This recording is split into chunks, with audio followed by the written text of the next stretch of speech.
Hello, my name is Willoughby and I do a local voter education program.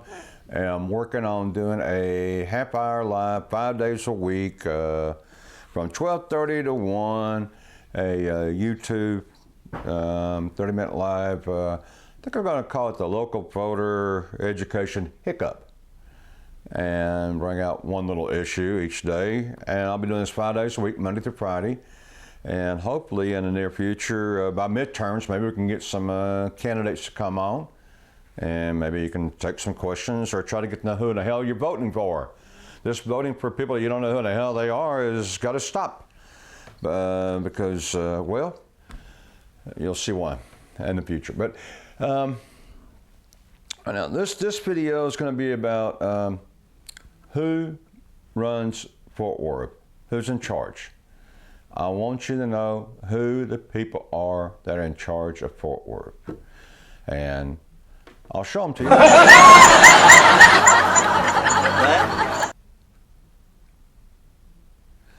I'm just kidding. We know they don't run the city. We know that. They're just puppets. They don't run it. Here's the people that run the city. You see this billboard? It's been, it gets changed out all the time, and it says, "Welcome to Fort Worth," different ones, all about Fort Worth. Well, and I tried to contact Open Records to see if we were paying for this billboard because it's a welcoming to Fort Worth. So it seems like something the city would do. And no, we don't pay for that billboard. Someone else does. It is located on Highway 30, east of Fort Worth. You can see it in the westbound lane as you're approaching Beach, going towards downtown Fort Worth. It's on the right-hand side. It'll be right past. It's a big church now. It used to be a bowling alley. It used to be a Don Carter's bowling alley years ago there, and now it's a big church right there. And they have their building. The next one right after that, right there between Beach and Riverside, on the right-hand side there. Watch it. It'll be changed up from time to time. Someone's paying to put that up there. It's not free. It's thousands of dollars they pay each month to put that up there. Why are they doing that? They just love Fort Worth, you think? You believe that?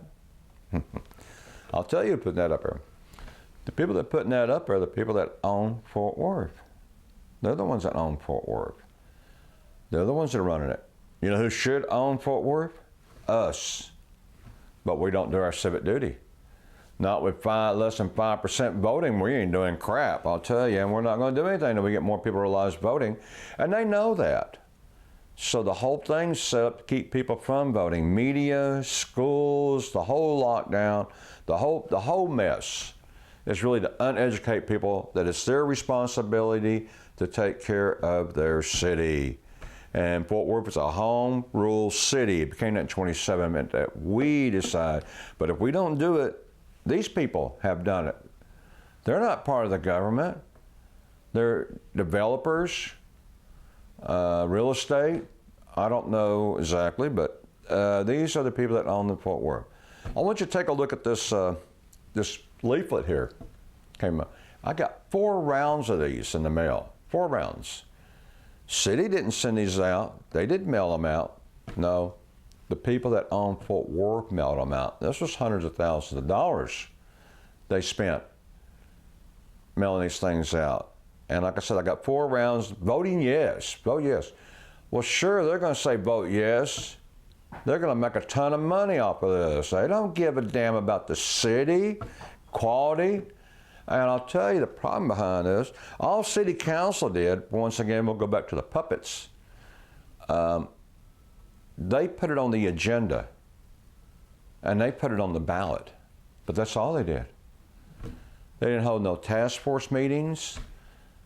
They didn't inform, talk about anything about this. It was over $700 million, around $700 million of our money, and it wasn't worth the time to do task force meetings, stuff like that. So, of course not.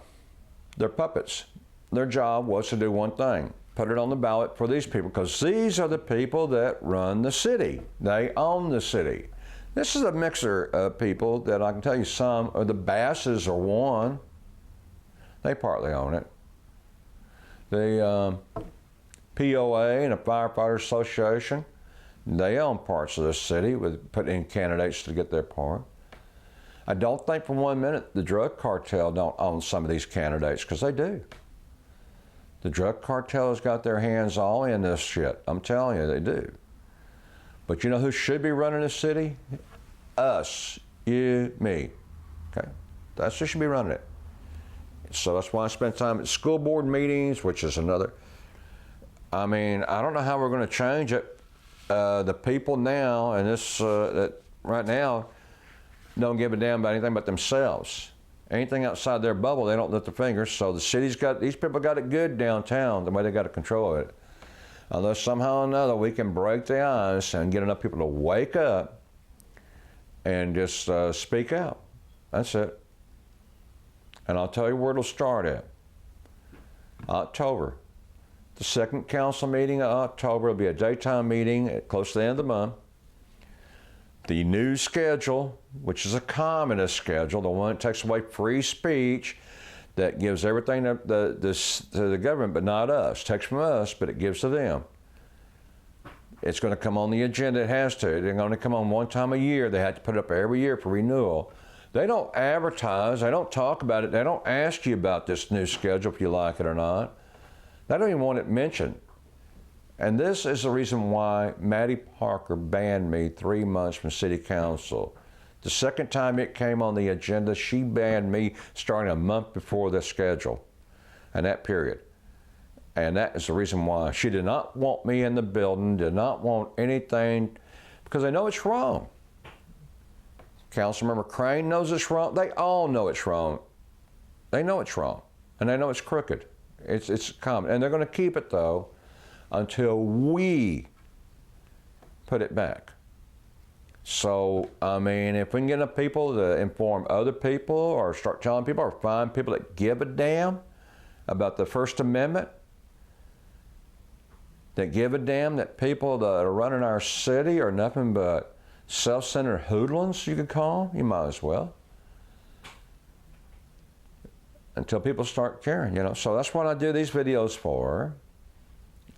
Also, you know, and the only answer I believe, or I've been told this, whether people disagree with me or not, but the only way we're going to get people involved now is by letting them know what's going on. If you don't know what's going on, you damn sure aren't going to get involved. So by letting you know what's going on, there's a possibility. That's why I keep doing this, maybe a possibility. I think the real answer is going to be somehow or another to crack the school code board and get some real school board members in there and start getting people to work towards putting civics back in school, respect back in school, moral values back in school, honesty back in schools. Teach these kids these things at an early age. Nothing wrong with them.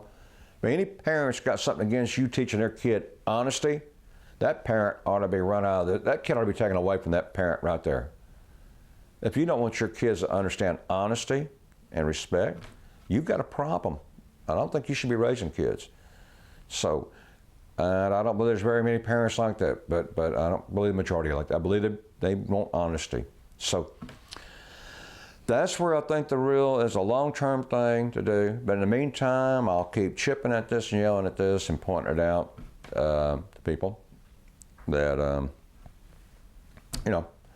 But, what we're going to need you to do is call the city council, or so-called council and mayor, and tell them to vote no on the new schedule. That's it. All you got to do is call this number. It's that simple. Everybody has a freaking phone in their pocket. Good Lord. And you know, I think the only thing that would make this generation is something. Dr. Fulton told me on my show, he said that something catastrophic is going to have to happen before people here will wake up. And I believe that. I do believe that. It has to be something catastrophic to wake you up. It's a shame, but it should be, because this is so simple. And it's so right in front of you to see it. Why would you have something against free speech? Why do you not care about it? Not enough to even pick up the phone and call these people down there? Are you afraid of these people? Do you think there's someone that deserves respect? They don't respect you.